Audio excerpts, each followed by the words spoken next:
Por eso. ¿Qué creen ustedes? Buen día, Licen. Es para Buenos días, tomar Luis. una muestra representativa del pozo, es decir, que se vacía totalmente o se bombea varias veces, e incluso hay que vaciarlo totalmente, nos indica. Yo pienso que es porque en los pozos hay materia que queda en el agua, ¿no? Pueden ser incluso A ver, hojas Luis, de materia que se árboles quede en el o agua, ¿cómo es eso? La respuesta que la está haciendo bien, la está torciendo totalmente. Has respondido muy bien y me está complementando, pero ya me la está fregando las respuestas. Las respuestas la he hecho muy bien. ¿Para qué nos recomiendan bombear por varias horas?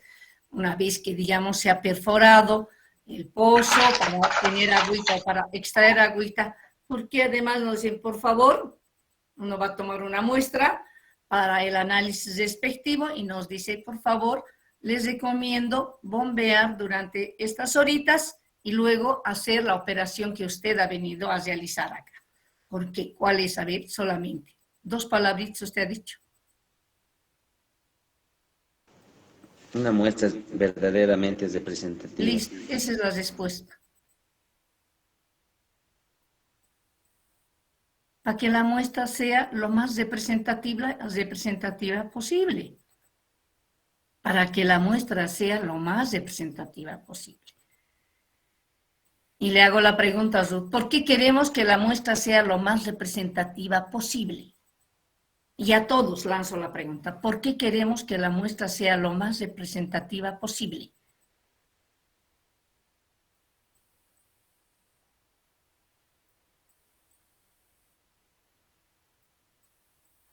Para unos mejores resultados, ¿Qué licenciada. dice Mendieta? Para que el análisis que realicemos tenga mayor eficiencia al momento de implementarse. No, no es eso, sí. El análisis nunca va a ser, no vamos a decir el análisis así de ineficiente. Si tenemos un protocolo que seguir, se supone que el análisis no podemos, bueno, depende de quién lo opere, la persona está ahí. Si usted ya tiene experiencia, es difícil que se equivoque. Y si no tiene experiencia, pero siguiendo el protocolo, por una primera vez va a tener errores, ¿no? Pero ya una segunda, una tercera, una cuarta, durante un año, usted es experta en la determinación. ¿Cuál es lo que dice Tenorio? Está bien. ¿Qué dice en la primera parte? Por eso, si lo han leído en la primera parte, siempre van a responder, pero si no lo han estudiado en la primera parte, no lo van a responder. Dice, los resultados, el valor de los resultados está condicionada a la forma como se ha realizado el muestreo. La forma como se realiza el muestreo varía, dependiendo qué tipo de agua voy a ir a muestrear. Entonces, si la muestra es lo más representativa posible, tengo que esperar que los valores de los resultados sean pues los que yo quiero, confiables. Confiables. A ver, este es una analogía, un ejemplo que siempre pongo. Van a hacer el censo, ¿no? En Bolivia. Van a hacer el censo. Para tener resultados fidedignos, reales, de la población boliviana, debo tomar muestra solamente en Cochabamba, La Paz, o debo tomar en los nueve departamentos, debo realizar el censo, ¿no? Mis muestras representativas son pues hasta el último rincón de los 9 departamentos. Eso me va a dar un resultado real de la población de Bolivia. O sea, esos resultados están sobre la base. Si solamente hemos logrado hacer una parte de La Paz, una parte de Cochabamba, una parte de, sí, los 9 departamentos, pero la parte central, o por ahí, hasta por ahí nomás, en las partes extremas. Tiene que irse hasta el último rincón. Mi muestra debe ser representativa. En función de eso están los resultados del censo. Ahí van a decir, Cochabamba tiene esta población, sin duda equivocarse. Santa Cruz tiene esta población, porque se ha hecho el censo hasta el último rincón de Santa Cruz, la última casa en la última zona, qué sé yo, de Santa Cruz. Lo mismo es cuando se va a tomar una muestra de agua. Esos valores de los resultados tienen que ser los mejores resultados y para eso necesito una muestra lo más representativa posible. Si han ido a la angostura, la muestra no la pueden tomar ahí en la orilla, chicos. No, tienen que identificar el punto de muestreo para tener una muestra representativa. Y eso me va a reportar resultados confiables, reales, de la caracterización que estoy aplicando a esa agüita de la angostura. ¿Otra cosa? ¿Otra duda?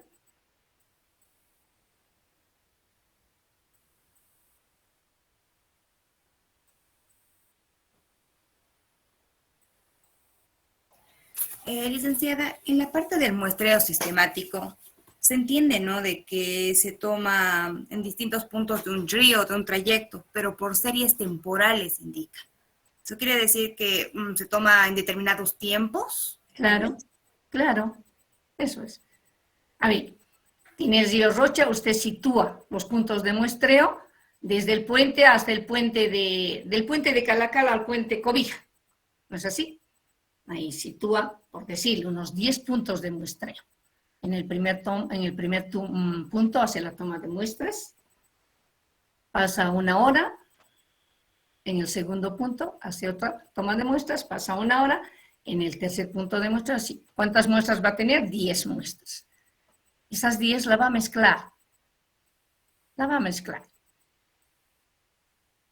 Necesita hacer una mezcla porque no le puede aplicar un análisis a cada una de esas muestras. Ojo, para saber las características de ese trayecto de la agüita. Supóngase que ahí en ese trayecto tiene un montón de industrias, ya no es igual que en el otro trayecto, ¿no?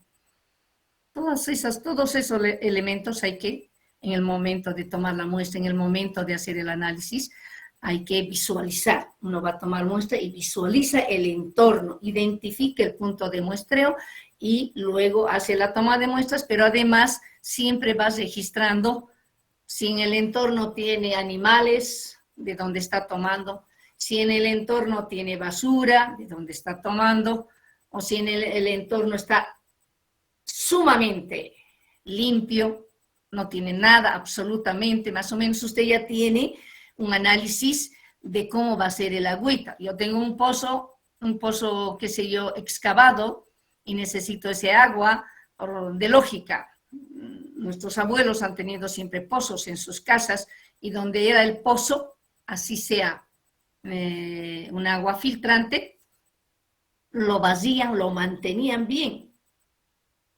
Nuestros abuelos decían, no botes basura cerca del pozo, porque ahí está el agua para beber. Fíjense, sin tener conocimiento, ellos tenían ese hábito de ser higiénicas en la parte donde se proveían de agua para uso doméstico. Lo hacían bien, yo recuerdo siempre. O si no, lo cubrían con plásticos, o si era con anillo, en realidad lo ponían una tapa. O sea, la gente que sabía que el agua era para beber, más de las veces lo cuidaba, ¿no?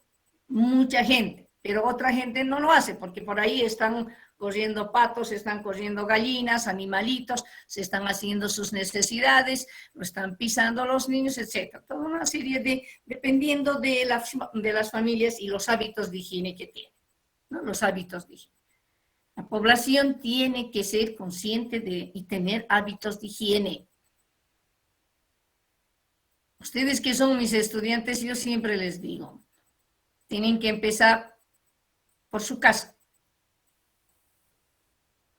Por su casa, señoritas y jóvenes. Yo sé que los jóvenes no tienen la tendencia mucho a la limpieza, pero tienen que empezar por su casa y por ustedes.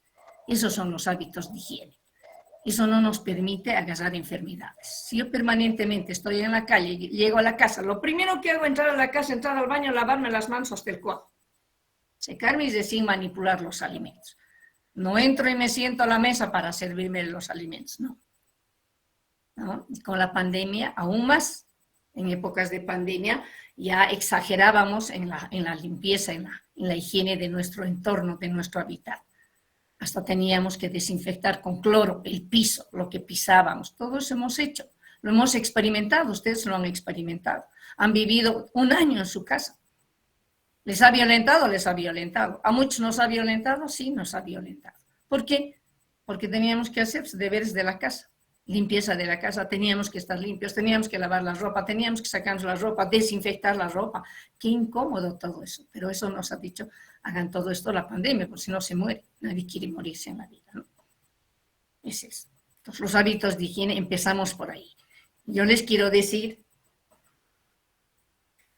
que la responsabilidad de ustedes como profesionales, y eso he colocado en mi actualización de mi asignatura como profesionales, es salir y concientizar a los habitantes de Cochabamba que los hábitos de higiene son tan importantes de que permiten o evitan, no permiten, evitan que podamos enfermarnos.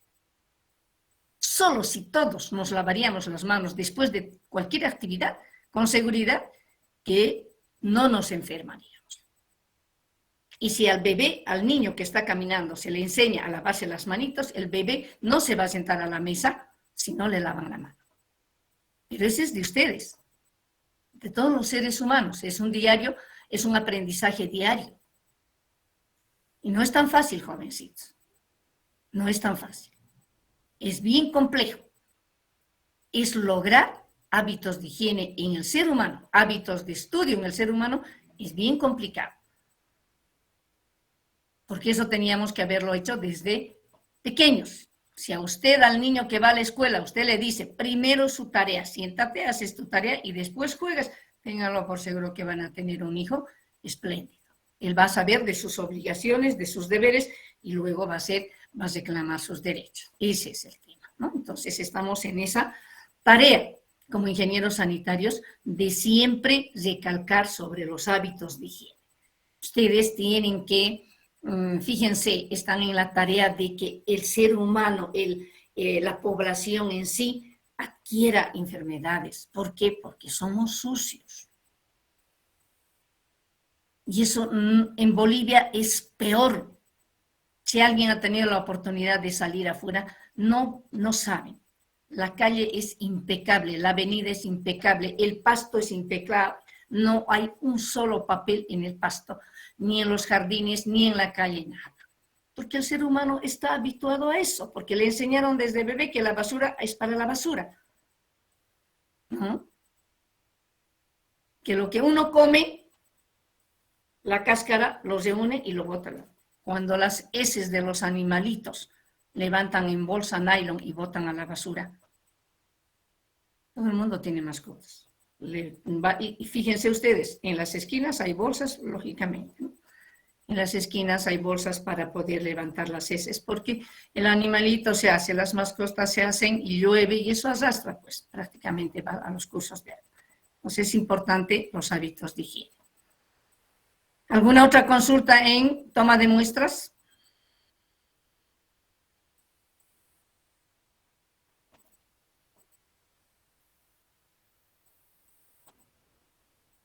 Entraremos entonces al capítulo, pues ya que no han preparado, ¿qué vamos a hacer?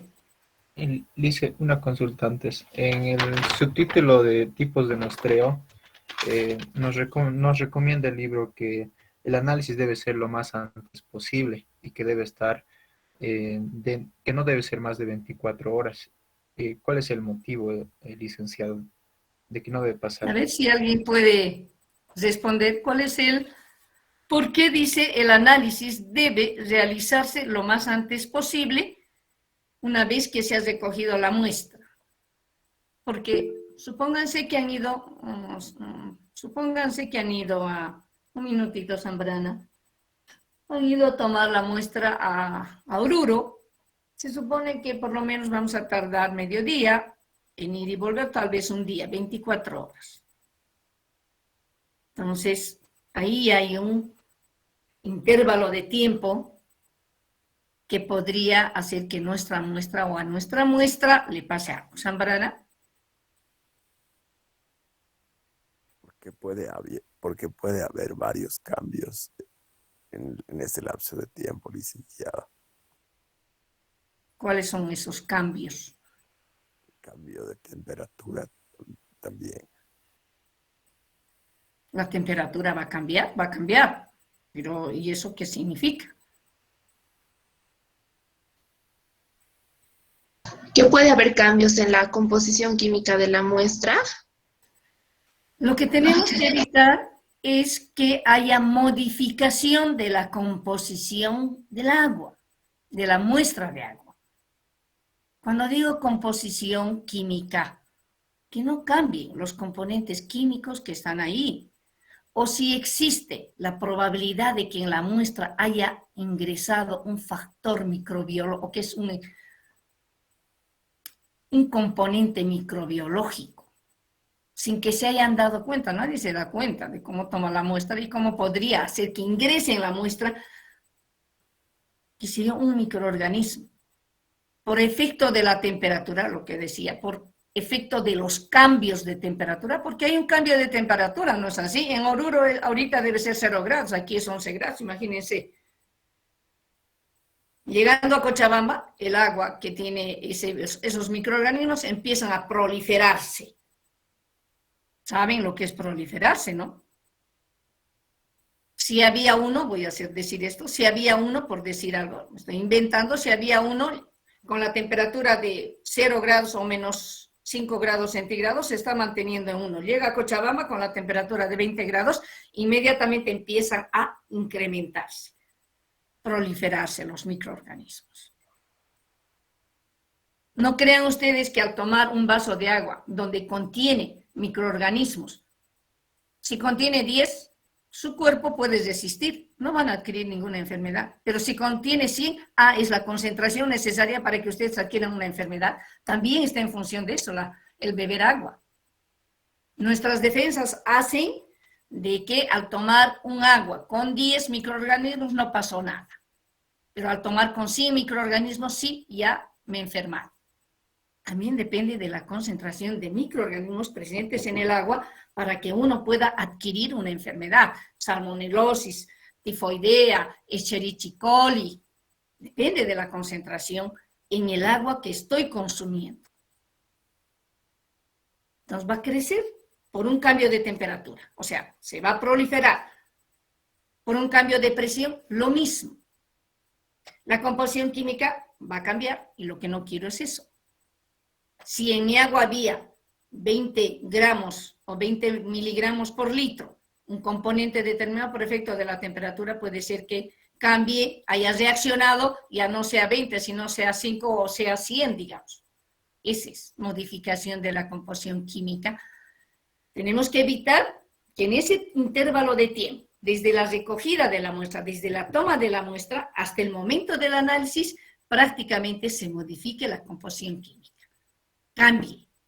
Puede cambiar por factores internos, es decir, de la muestra misma del agua, o puede cambiar por factores externos. Ahora yo digo, ¿cuáles son los internos, cuáles son los externos?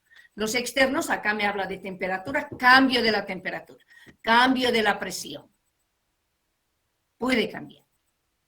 Y con seguridad que va a cambiar. Por decirles, el pH en el punto de muestreo es 6. Llegando al laboratorio ya no es 6. Puede ser 4. Fíjense, ya se ha modificado el pH. La temperatura ya se ha modificado. Entonces, lo que hay que evitar es eso. Que en ese intervalo de tiempo no se modifique la composición química. Una vez recogida la muestra, debemos hacer llegar lo más antes posible al laboratorio para que puedan aplicar el análisis o realizar el análisis de ese agüita. Depende también qué tipo de análisis quieren, completo, básico, solamente microbiológico. Depende también de eso, ¿no? Todo eso hay que saber.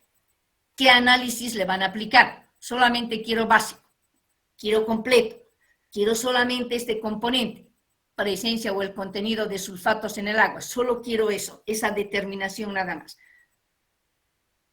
Entonces, el usuario pide lo que quiere del agua. Porque alguien le ha dicho, usted tiene que hacer analizar su agüita y solamente quiero saber si en su agüita está elevado la cantidad de, qué sé yo, de iones cloruro. Quiero saber. Entonces, ahí está el caso. Hace el análisis, sigue el protocolo convencional y saca un resultado y le dice su agüita tiene esta cantidad en miligramos por litro de este componente, de sulfatos. ¿Para qué lo quiere utilizar? En construcción. No puede utilizar. Porque está encima de la norma. Si la norma es 400, su agua tiene 1000. Imposible, no puede utilizar. Tiene que ver otra opción. Recomendaciones, en ese caso, es de un químico. Pero la otra parte es de un civil. ¿No? Yo le digo, su agua tiene tanto, o sea, contenido elevado de sulfatos. Hasta ahí yo como química llego. Y ahí está el civil para decir, no puede utilizar ese agüita en obras civiles, tiene que tener cuidado. Entonces la respuesta es multidisciplinaria. Está el químico que le dice que es elevada y está el civil que le da una solución y le dice, no puede usted utilizar esa agüita, tiene que buscar otra opción. La norma, según el análisis, tiene que ser de tanto y su agüita tiene tanto. Por lo tanto, vea la opción de utilizar otra agüita o vea la opción de cómo va a disminuir esa cantidad de sulfatos en el agua que va a utilizar en obras civiles. Y ahí tienen que ustedes también ser bastante abiertos en decir, hay que aplicarle un tratamiento, porque ustedes ya saben, debemos aplicar un tratamiento para reducir esa cantidad de sulfatos que está presente en el agua. Lógicamente ya la parte técnica la tienen que hacer ustedes, ¿no? Ese es. ¿Está bien? Ahí claramente les dice en el texto, hay que evitar que la composición cambie. Es otra cosa homogénea, cuidado, ¿no? Es otra cosa homogénea. Y otra cosa es la composición que cambie. No hay una composición homogénea en el agua. En el agua hay una composición química variable. Permanentemente está cambiando a lo largo de su trayecto el agua, dependiendo con quién entra en contacto. Entonces ahí les está diciendo, puede, sin embargo, puede cambiar la composición, puede modificarse por factores externos y por factores internos, es decir, pero factores internos, factores externos. ¿Cuáles son esos factores internos? ¿Cuáles son esos factores externos? Eso sí tienen que saber.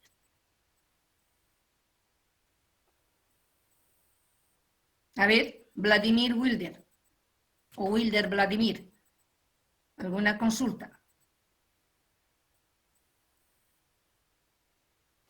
Más o menos repasando lo que es la toma de muestras para gases disueltos y también lo que nos habla de los factores externos que hacen variar la composición química del agua, ¿cómo se tomarían las muestras sin que entren en contacto con el aire? Complicado para gases.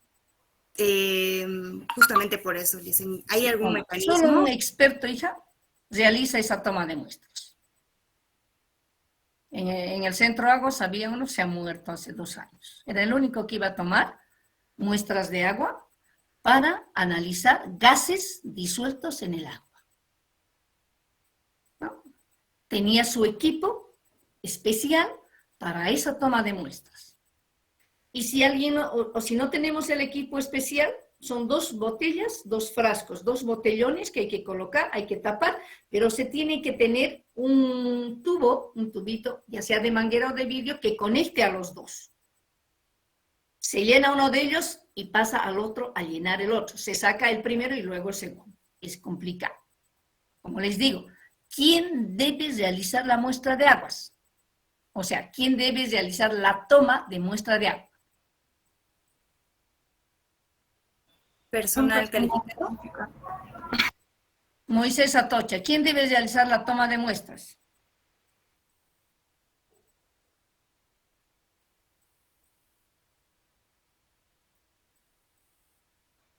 Una persona especializada, lo que nos había mencionado, licenciado. ¿Quién le ha mencionado? Yo no.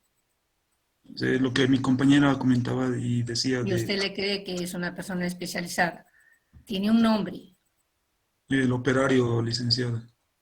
Operario se dice al que hace cualquier actividad. No le va a poner el operario en la respuesta. ¿Quién debe realizar la toma de muestras? No lo había escuchado, licenciado. No, yo no he dicho, está en el texto. No recuerdo. No lo ha eso. leído. Ya no hay problema.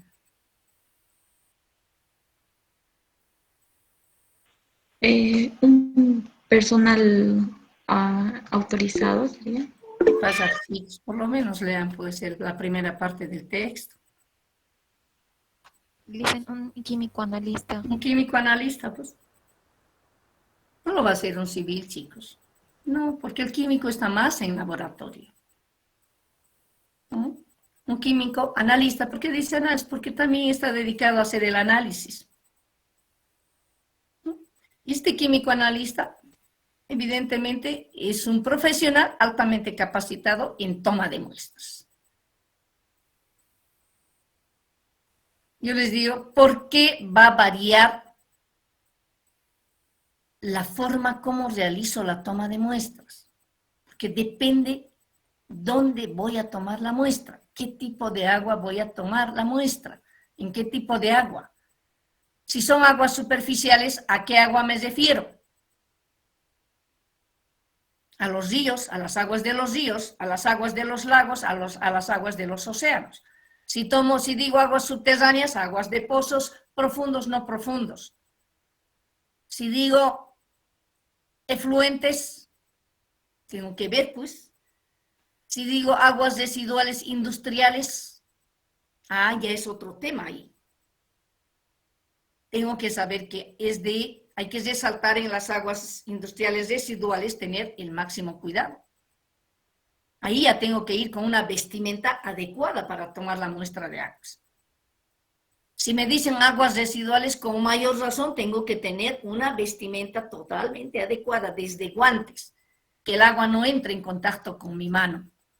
Porque voy a contaminar, yo me voy a contaminar, sin darme cuenta voy a llegar a contaminar a mi casa. Y sin darme cuenta voy a llegar a contaminar, si estoy entrando al laboratorio, a todo el personal técnico del laboratorio. Y no crean que no ha sucedido en el programa. Uno empieza a enfermarse fiebre tifoidea, uno de los técnicos, la próxima semana viene el otro, hemos tenido que cerrar el programa para desinfectar. Sin darse cuenta, el que tomaba la muestra de agua residual se había agarrado una fiebre tifoidea y hemos caído como 10 o 15 con fiebre tifoidea. Se cerró el casa por un tiempo. Es así. Entonces hay que tomar todas las previsiones, todas las providencias para que no podamos contaminarnos nosotros y contaminar a los demás. No es tan fácil, es delicado tomar una muestra de agua.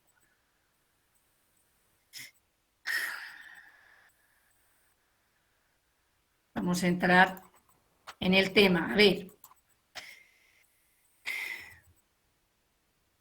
Capítulo 4, toma de muestras. Ese es el tip. Tomar las muestras.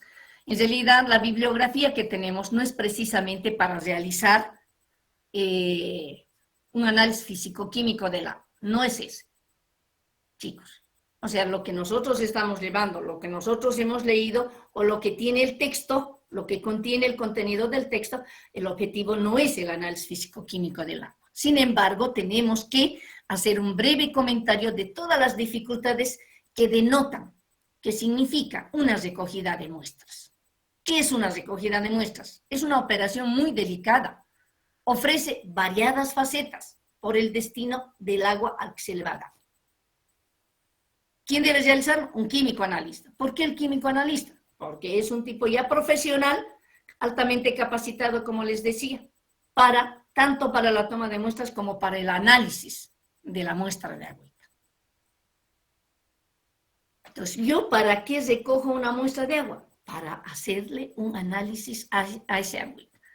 Y para decir, se toma, no se toma, se usa, no se usa, se utiliza, no se utiliza. Por eso estamos diciendo, ofrece variadas facetas según el destino que le van a dar al agua. Para uso industrial, uso doméstico, comercial, para los 5 usos que hemos visto ya en el capítulo 1. El valor de estos resultados analíticos prácticamente está condicionado, jovencitos, a la forma como van a realizar el muestreo. Si van a realizar mal el muestreo, la muestra no es representativa y el valor desde los resultados totalmente erróneos. ¿Qué puedo decir al usuario? En vez de decirle no tome el agua, le voy a decir sí, puede usar el agua en uso doméstico. Y voy a ocasionar que toda la familia se enferme con las enfermedades gastroentéricas. Entonces hay que tener mucho cuidado en eso. Pues les decía, es de suma importancia que la muestra sea verdaderamente representativa. Eso me va a reportar resultados confiables. Y eso va a hacer que yo dé una respuesta a la sociedad de manera adecuada y correcta. Eso es lo que queremos. Cuando se toman muestras de agua, ¿por qué tendría que variar la forma de realizar? Es lo que les decía.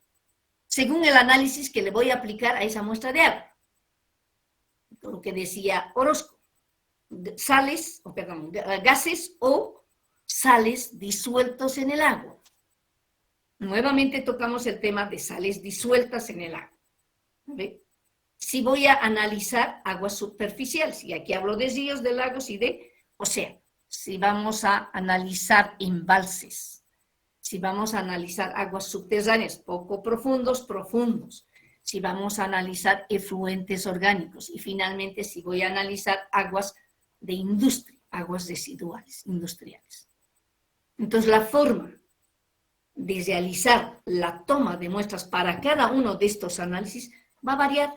No es la misma forma. Para nada, chicos. Varía. Por eso dice, varía según las facetas que se nos presentan. Y como decía Orozco, para analizar gases disueltos en el agua, ¿cómo tomo la muestra? Bien difícil. Bien complicado. De mucho cuidado. ¿Quién lo debe hacer? Un experto. Acá es ese, un experto. El químico analista es un abanico de profesionales, pero un experto en toma de muestras para análisis de gases es experto nomás. Durante todo un tiempo le han ido capacitando, y él a través de la práctica se siente sumamente o altamente capacitado para hacer una toma de muestras donde se va a aplicar un análisis de gases. ¿Se puede realizar un muestreo perfecto? De ninguna manera. No hay un muestreo perfecto. Y si uno quiere realizar un muestreo perfecto, hay que prevenir el error del dato que se quiere determinar.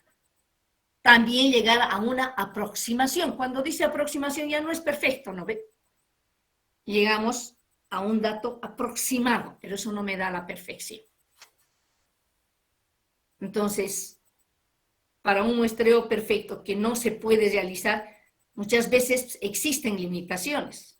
¿Cuáles son esas limitaciones? Y estas limitaciones hacen inútil una toma de muestras, así hayamos tomado grandes precauciones.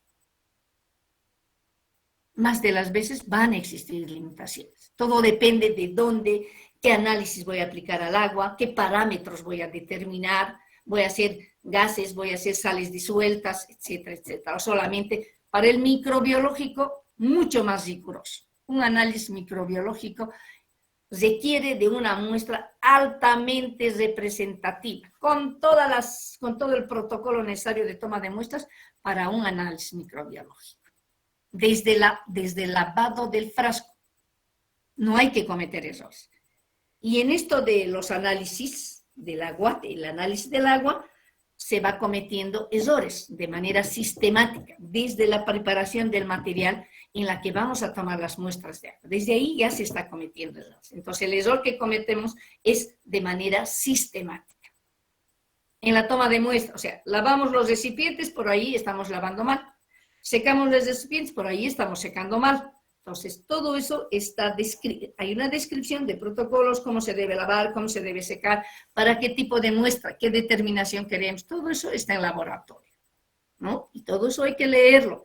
¿Qué parámetro voy a determinar? Acidez, alcalinidad. Para acidez y alcalinidad, ¿cuál es el frasco adecuado? Hay frascos correspondientes para acidez, alcalinidad.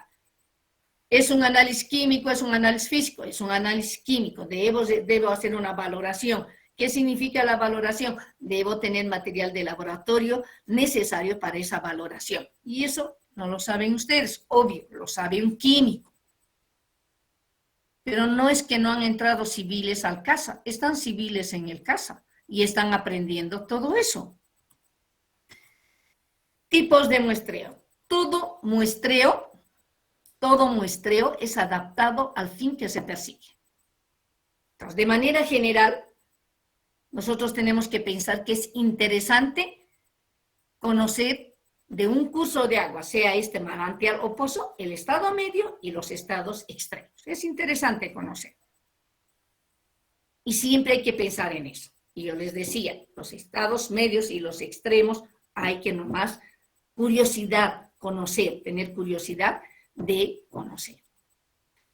En estos casos es conveniente saber la confianza de las medias calculadas, pero también debemos tener el tiempo para averiguar las tendencias, los ciclos, ¿de qué? De las variables que estamos estudiando. ¿Qué variables vamos a analizar? ¿Qué variables vamos a estudiar? Entonces hay que ver las tendencias, hay que ver los ciclos. Es importante. Principales tipos de muestreo son 4. El aleatorio simple es el que no se utiliza. Toma al azar, se utiliza eso, pero con el sistemático. Tomas al azar de muestras independientes. El estratificado, se divide el curso de agua en distintos tramos y se aplica a cada uno de ellos un muestreo aleatorio simple. ¿No? Hay que dividir y ahí hay que hacer, al azar hay que tomar las muestras independientes. El sistemático, se sitúan los puntos en el espacio y se toman las muestras a intervalos regulares. Se adopta una cadencia de tiempo única para la toma de muestras. En realidad, el que más se utiliza en este caso es el sistemático, estratificado. Los del CASA utilizan esto. Y finalmente es el sistemático estratificado, es una combinación de los dos métodos anteriores. Es el que más se utiliza. En el textito tienen ustedes un ejemplo, ¿no? Estamos situando los puntos a intervalos de tiempos regulares, tomamos las muestras al azar, muestras independientes. ¿Se puede establecer un muestreo idóneo? Sí, se puede establecer un muestreo idóneo, pero no perfecto. Se puede establecer. ¿Qué necesitamos saber para establecer un muestreo idóneo? Conocimiento de todo el proceso del análisis. Debo saber todo el proceso del análisis que le voy a aplicar a esa muestra de agua. El protocolo, paso 1, paso 2, paso 3. Eso tengo que saber, tengo que tener conocimiento de eso. Y les vuelvo a decir, estando en el laboratorio, ustedes ya se vuelven expertas. Un protocolo de 10 puntos, seguramente la prueba de Hajas ustedes han visto ya. Hay ahí varios puntos. Con la práctica ya no necesitan sacar el protocolo, ya saben los pasos que van a seguir, ya dominan. La experiencia, la práctica es importante en el dominio del laboratorio para realizar. No es un mes que hacen, digamos, un parámetro, chicos, para la determinación de un parámetro. Me quedo ahí 2 años, un año determino, o medio año determino pH, medio año determino acidez, medio año determino sulfatos, medio año determino sodio, potasio en el agua. Entonces voy adquiriendo experiencia y práctica y me vuelvo nomás experta. Yo he trabajado como 15 años en el CASA. He aprendido a estandarizar.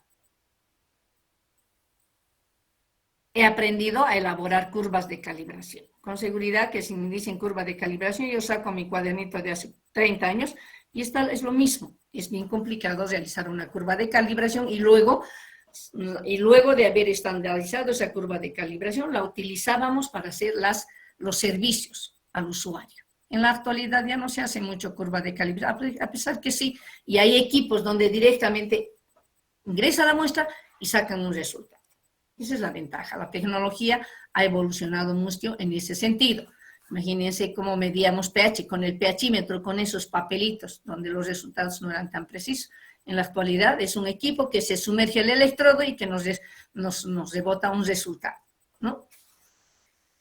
Decíamos, hay que conocer todo el proceso del análisis. Esto se refiere al protocolo.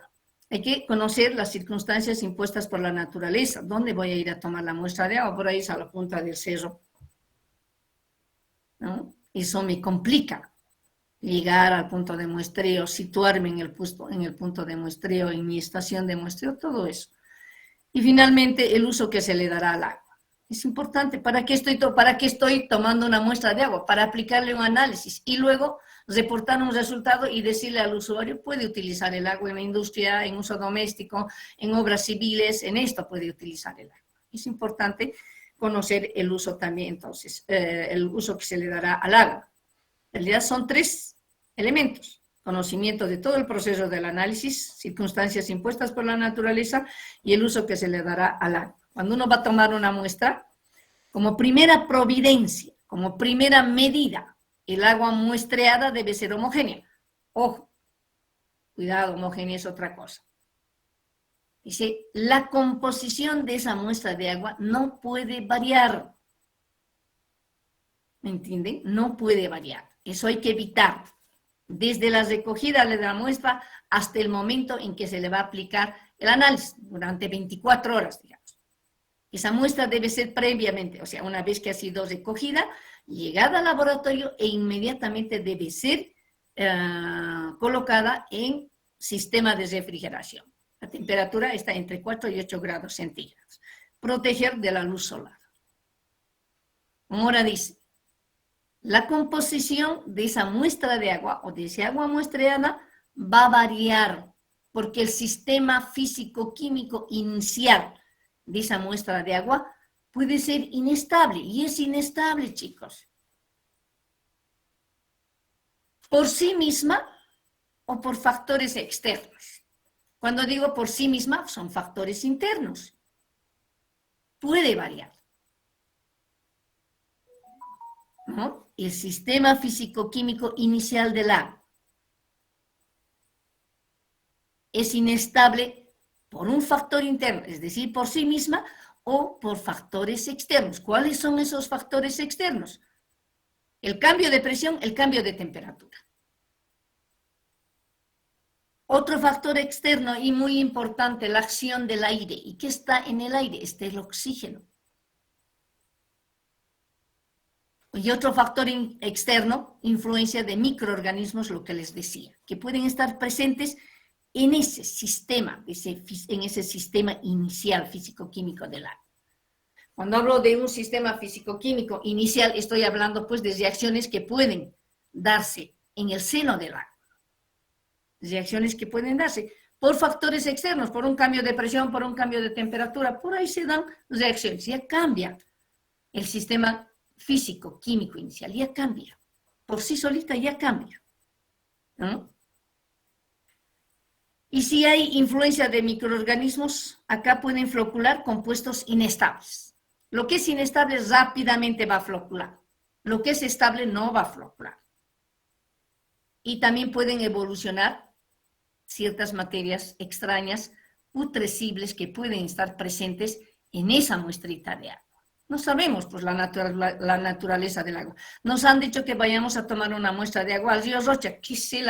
Yo, que no soy de Cochabamba, digamos, no sabría. Por el olor me daría cuenta que es un agua de malísima calidad, ¿no? Pues si no siento ni olor, pero no conozco la naturaleza del agua. Pueden entonces, en esa muestra de agua que he tomado, si es que hay microorganismos, pueden evolucionar esas materias que son putrescibles.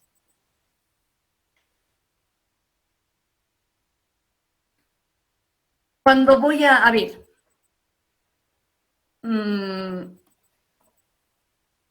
¿cómo tomaría la muestra de agua? ¿O dónde tomaría la muestra de agua? Imagínense el río Rocha, con agua bastante clarita y no más con buen caudal, y estoy virtiendo a través de una tubería clandestinamente aguas residuales. Yo quiero analizar ese agua del río.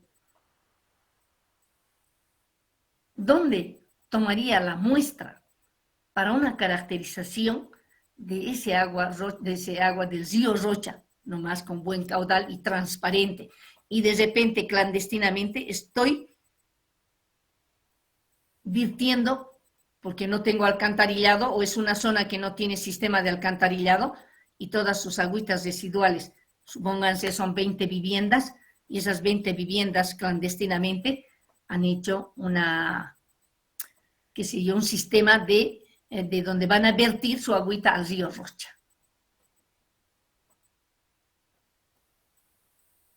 Mi estación de muestreo lo voy a identificar. Yo más o menos he descubierto esto y digo, y Imagínense, semejante agua está entrando al río Rocha. Y si quisiera analizar o quisiera hacer una caracterización, ¿dónde tomaría la muestra? ¿Dónde tomaríamos la muestra?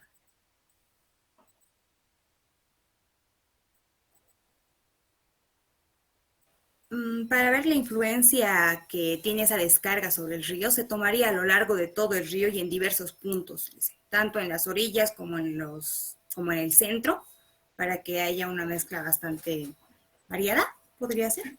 Ya, más o menos, sí, pero ¿por qué a lo largo de todo el río? Para saber hasta dónde va a llegar la influencia de esa descarga. Sí, pero no es pues, a lo largo de todo el río, Araceli. ¿Es aguas abajo o aguas arriba?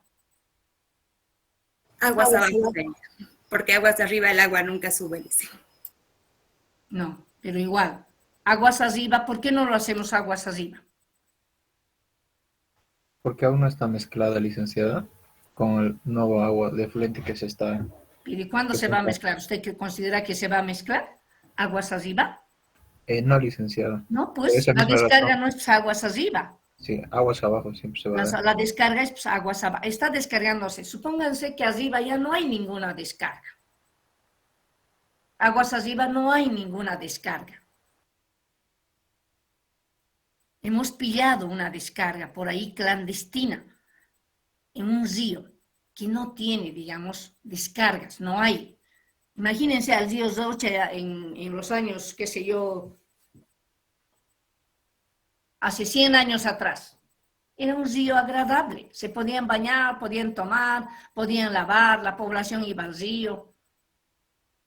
Imagínense así. Entonces, de repente empieza a sentarse poblaciones ahí y como no tienen sistema de alcantarillado, dicen, ni modo, no nos queda otra que vertir al río Rocha.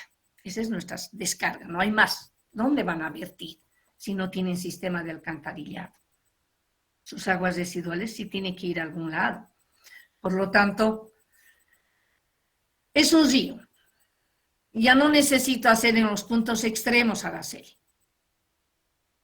Fíjate, hija, esa descarga, tienes en tu texto, esa descarga ni siquiera va a llegar al otro extremo.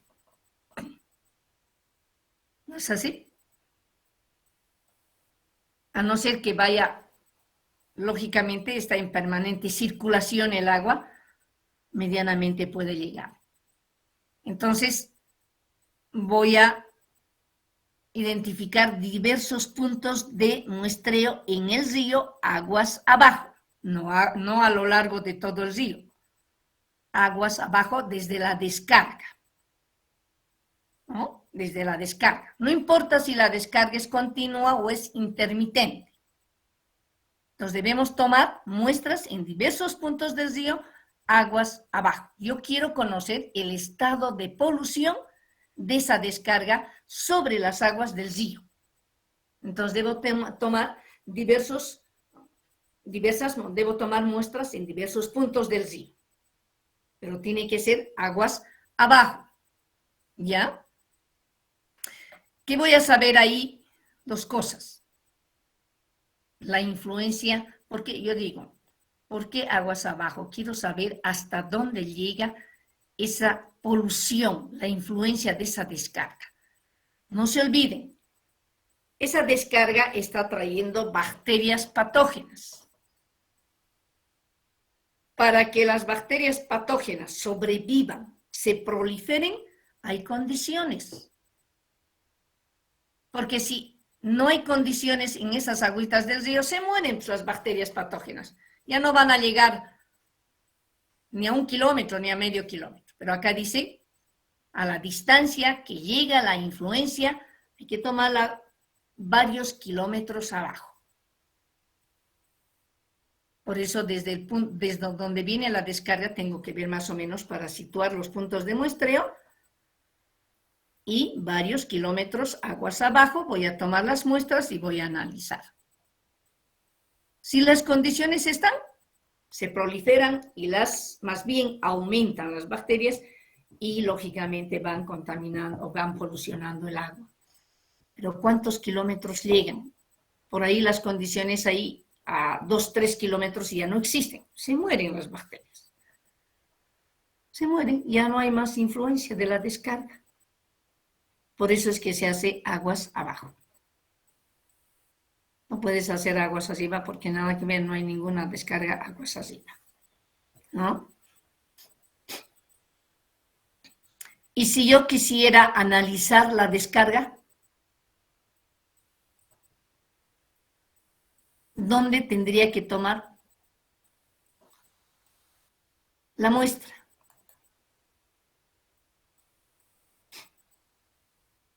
Este gráfico está ahí.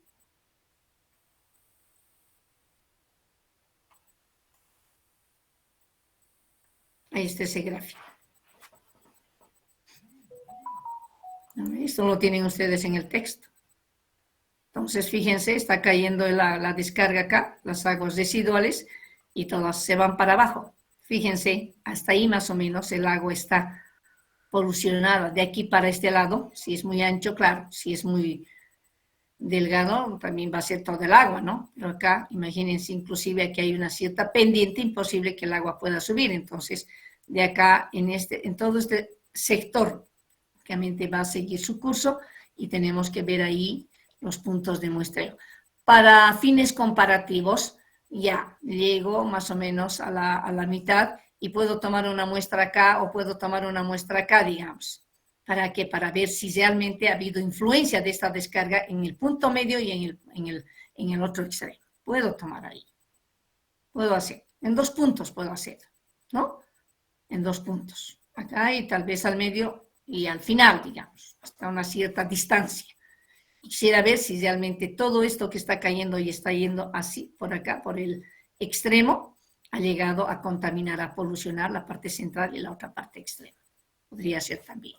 Todo depende, no es que, digamos, no es que no quieramos tomar muestra.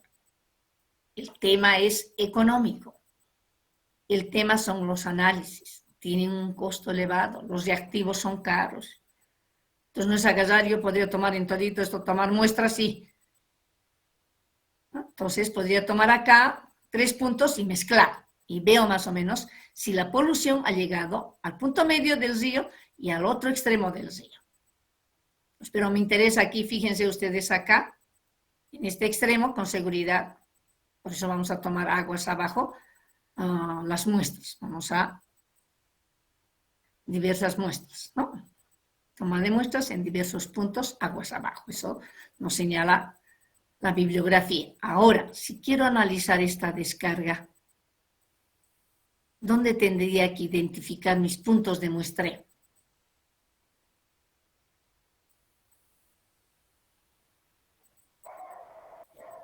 ¿Dónde creen ustedes que debo identificar mis puntos de muestreo? En la boca de la tubería, licenciada. Acá, ¿no ve? Acá sería un punto de muestreo, acá. Ya cuando se está mezclando, acá sería otro punto de muestreo. Eso para análisis de la descarga. Acá y acá. Necesito que se mezcle ahí. Un punto de muestreo y acá el otro punto de muestreo.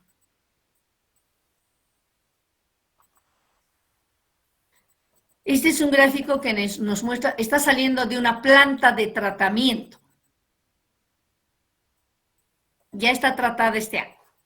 ¿Dónde tomo la muestra de agua? Para análisis. A ver, Villegas, ¿dónde tomaría la muestra de agua para análisis?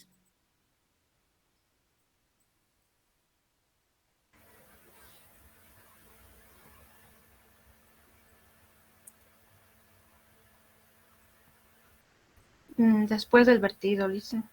Justamente... Bueno, como esa agua ya está tratada, pienso que una muestra representativa sería lo más correcto, como en un río.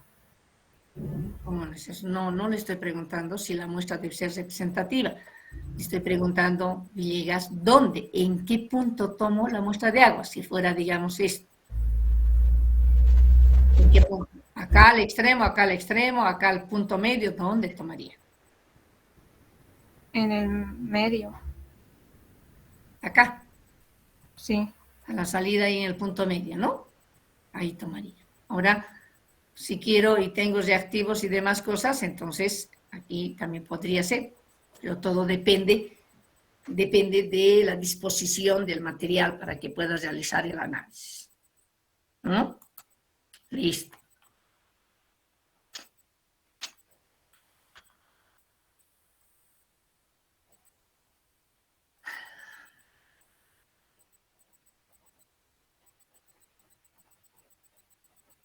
En realidad, donde les he indicado, ese sería el punto de muestreo, ¿no? Ese sería, después de la descarga, pero en el punto medio.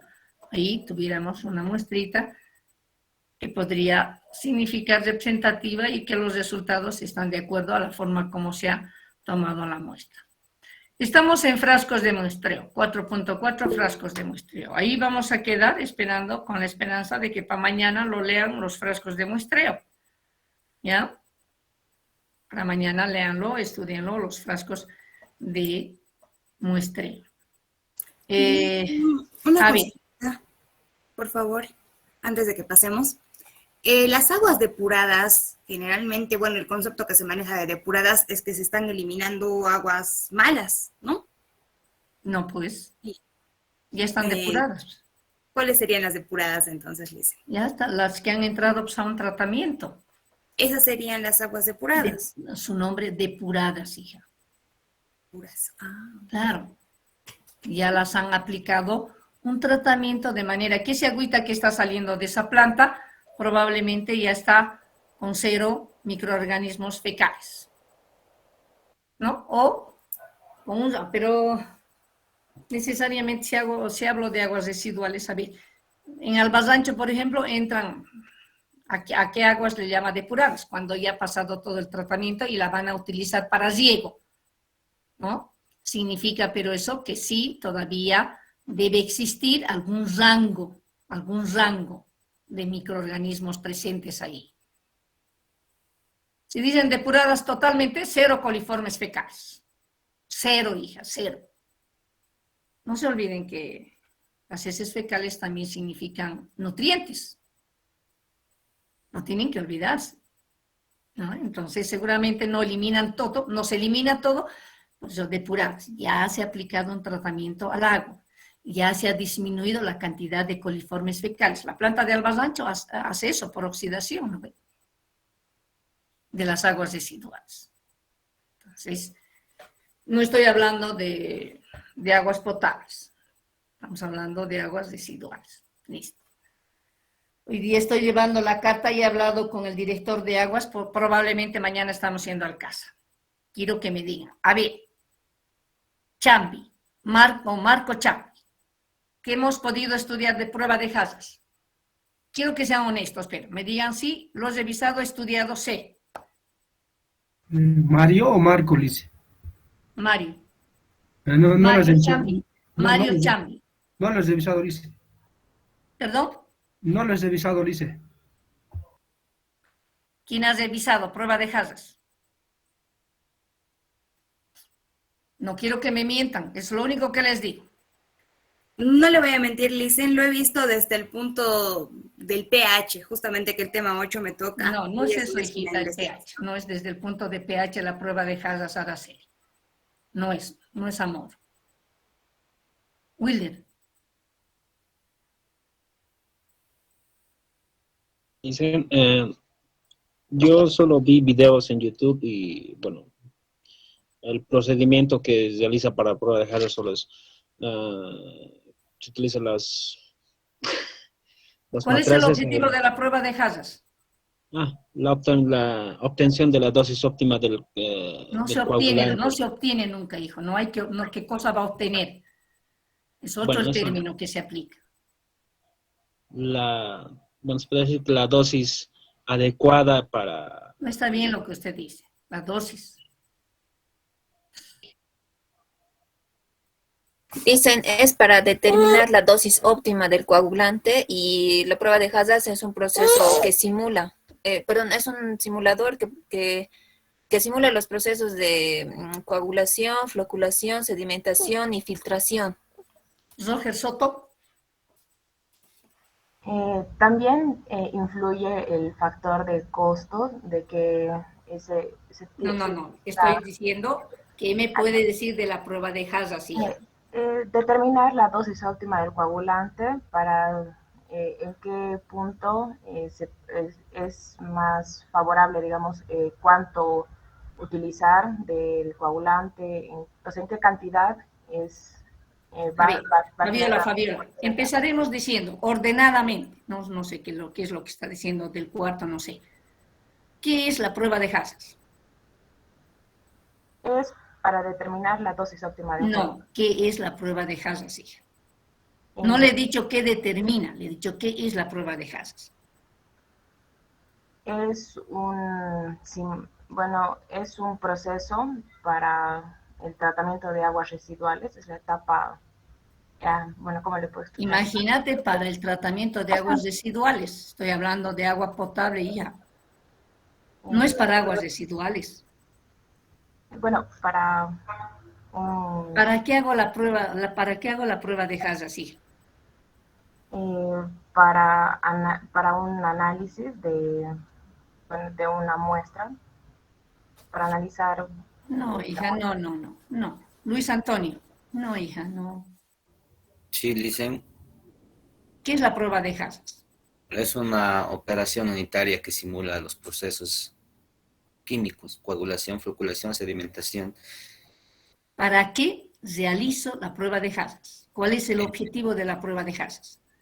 Es para identificar el comportamiento del coagulante y como objetivo es determinar la dosis óptima. ¿De qué, hijo? Del coagulante, del sulfato de aluminio que utilizaríamos. No identificamos al coagulante.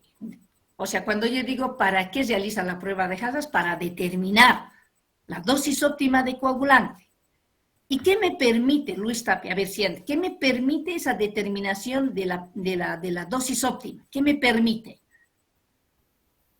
Ver el comportamiento de cada muestra de la Haas que hemos hecho con diferentes dosis. No, pues. Ya he determinado la dosis óptima. ¿Qué me permite esa determinación de dosis óptima? He determinado en laboratorio la dosis óptima de coagulante. Con ese ensayo ya tengo un conocimiento para aplicar más adelante. ¿Dónde aplico? Como ingeniero sanitario ya, hijito. Una planta piloto sería el segundo proceso. Ya, escalamos a una planta piloto bien, y luego de la planta piloto, ¿dónde escalamos? A una planta de purificación de agua, dice. A una planta no de purificación, a una planta de tratamiento de agua potable, ¿no es así? Esas son las escalas. Sí, dice. Esas son las escalas. Fabiola. La prueba de Haas es una operación que simula los procesos de coagulación, floculación, sedimentación. Este determina la dosis óptima del coagulante, puede ser sulfato de aluminio, que es el más económico. Este se realiza en 6 jarras con un determinado volumen, y cada una de estas va a tener una determinada cantidad de coagulante. Van a estar removidas a una cierta velocidad, y cada una de estas jarras va a tener diferente velocidad, y ahí después de un tiempo determinado se va a dar la sedimentación y se va a ver cuál de estas jarras tiene el coagulante más óptimo. Cuando dices el coagulante más óptimo, ¿a qué te refieres, Fabiola? La dosis de coagulante más óptimo, la cantidad del coagulante que... ¿Qué te permite la dosis óptima de coagulante en las jarras? Me permite determinar... A todos los que me han dicho que lo han leído, ¿qué nos permite? A ver si alguien ayuda. Desestabilizar los coloides, licenciada, quitar la turbidez. Claro. A ver, eso me permite, sí. Una mejor desestabilización de la partícula coloidal que está causando la turbidez del agua. ¿No es así? Eso me permite, la dosis óptima. Yo veo y digo, la dosis óptima está en tal casa. ¿Por qué? Porque he visto más transparente. Ahí se nota eso, ¿no? La dosis óptima, donde realmente hemos tenido una buena coagulación. Una buena coagulación. Para tener una buena floculación, una buena sedimentación. Pues ya no vamos a decir el proceso de filtración, porque ahí ya no hacemos el proceso de filtración, pero simula los 4 procesos, la prueba de Hassas. Simula. Muy bien, jóvenes. Va 1, Daisy. Va 2, Roger. Va 3, Wilder. Va 4, Kevin. Fabiola. Luis y Andrea Belén. No está preparada. Son 6 los que van a ir al laboratorio si mañana me dicen. Lo siento mucho por el resto. Lo siento mucho. Les había pedido, por favor, que lo preparen, que lo lean, que lo revisen. Y esta es la sanción. Yo voy a poner en el informe que voy a hacer, tengo que hacer informe porque vamos a ir a la reacreditación. Y necesitamos tener pruebas de que ustedes van al laboratorio. Entonces, por eso les he pedido, les he dicho, por favor, estudienlo la prueba de Hassas, para que vayamos al laboratorio. Y yo voy a poner el informe, que hace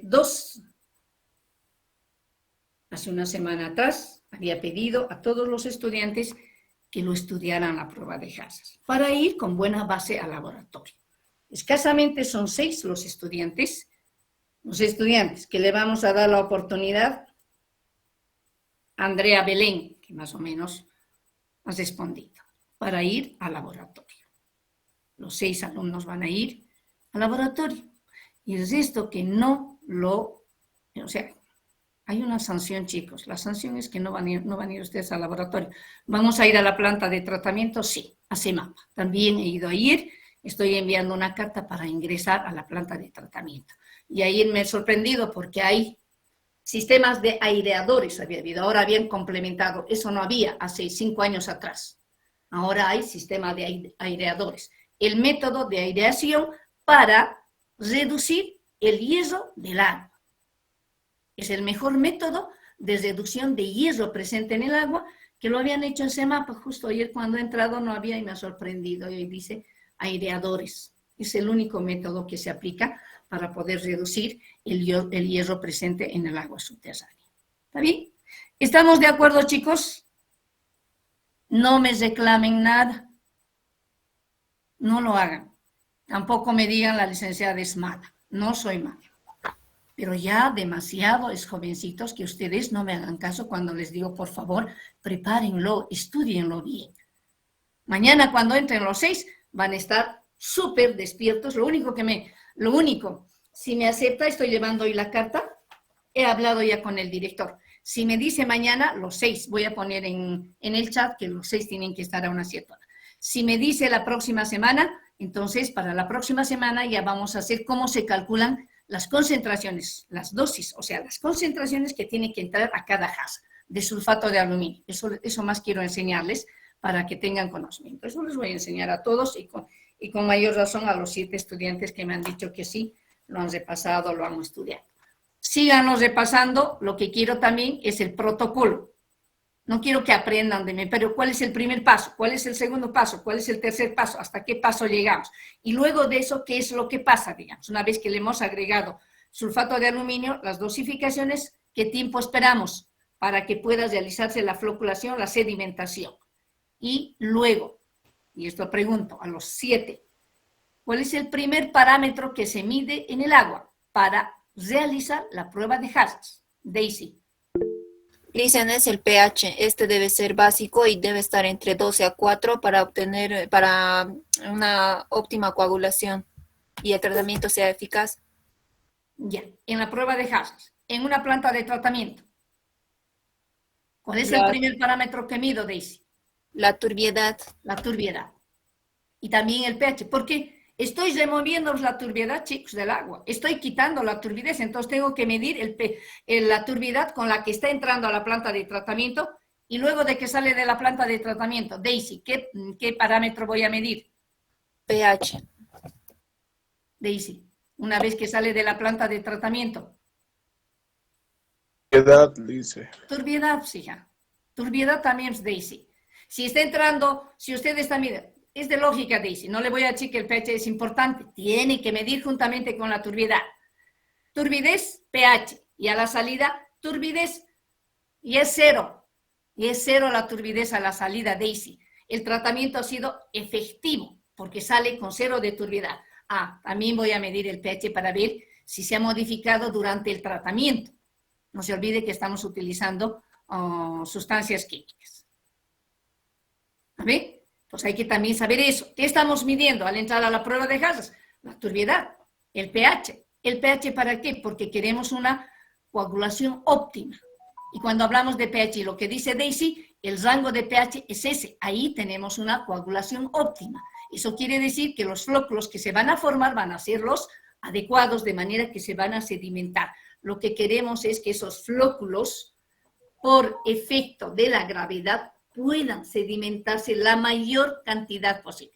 Fíjense, si ya no habría partículas en suspensión después de la sedimentación, el agua ya sería totalmente transparente, inclusive ya no necesitaríamos el proceso de filtración. ¿Para qué lo queremos el proceso de filtración? Para retener aquellos flóculos que no han adquirido el tamaño suficiente para sedimentarse. Claro. Y siguen en suspensión. Entonces entran al sistema de filtración y ahí prácticamente son todos retenidos, todos sin excepción. Por eso, en cuestión de plantas de tratamiento, si yo voy a obviar un proceso, ya es pues económico, ¿no les parece? Ya estoy reduciendo pues el costo de la planta de tratamiento, ya no tengo un proceso, pero lamentablemente se tiene que pensar en un sistema más de filtración. ¿Qué necesitamos? Construir otros 2 estanques, ponerle material filtrante. Carbón activado no es tan barato. Ahí también entra, el medio filtrante, la cuarcita, el carbón activado. Son pues insumos que tienen su costo. Y no vamos a poder de ninguna manera no hacer eso, porque sí o sí hay partículas todavía que están en suspensión. Mañana, la próxima semana yendo a CEMAPA, ahí, por favor, les ruego también, para ir a CEMAPA, también para bombear con preguntas al que nos va a explicar, tenemos que saber. Por ahí él nos va a preguntar, tenemos que saber. ¿Qué impresión me voy a llevar yo? Qué bien, les ha enseñado bien su docente. Han aprendido bien los chicos, con todos esos insumos tenemos que ir. Algo me decía Priscila. Me decía de que en tratamiento están haciendo plantas de tratamiento y ahí están calculando las concentraciones. ¿No es así, Priscila? En purificación estamos haciendo esos ejercicios. Claro, digamos, la planta de tratamiento es para purificar el agua, ¿no ve? Más yo hablo como planta de tratamiento de agua potable, no tanto así de agua de purificación. Bueno, manejamos también eso. Entonces, creo que se han referido a la prueba de Hazard, Priscila. Sí, justo estábamos haciendo ejercicios sobre pruebas de Hazard. En la parte técnica, ingenieril, yo no me meto, pero de que vamos a calcular las concentraciones del coagulante para cada Hazard, sí lo vamos a hacer. Eso lo vamos a hacer. Y eso también está en la prueba de Hazard, chicos. ¿No ve? Están con valores y todo, ahí en tablas está. ¿Cómo calculamos? Eso es lo que les voy a enseñar. A partir de la solución madre. Vamos a preparar una solución en 1 litro. De la solución madre del coagulante. Dígame, Jonathan. En agua destilada estaba viendo en los videos que lo hacen. No, pues no va a utilizar agua de grifo. Tiene que utilizar en laboratorio, se utiliza agua destilada o se utiliza agua desionizada. Desionizada quiere decir 0 iones. Ya saben ustedes. Ionizada quiere decir que tiene iones. Sodio, potasio, bicarbonatos, esos elementos cargados, partículas cargadas negativa y positivamente. Esos son los iones. Y cuando digo desionizada, 0. Cuando digo destilada, tiene componentes iónicos que están dentro del rango. Tiene. Entonces, cualquiera de las dos se utiliza. No se utiliza agua de grifo para preparar las soluciones madres. Y a partir de las soluciones madres es que se saca realmente las dosis, ¿ya? Mañana entonces, hoy día les voy a decir, chicos, si mañana vamos, y son los 7 alumnos que van a ir con guardapolvito, tienen que ir en el horario que les pongo, ¿está bien? Buenos días, hasta mañana. Hasta luego, Lice.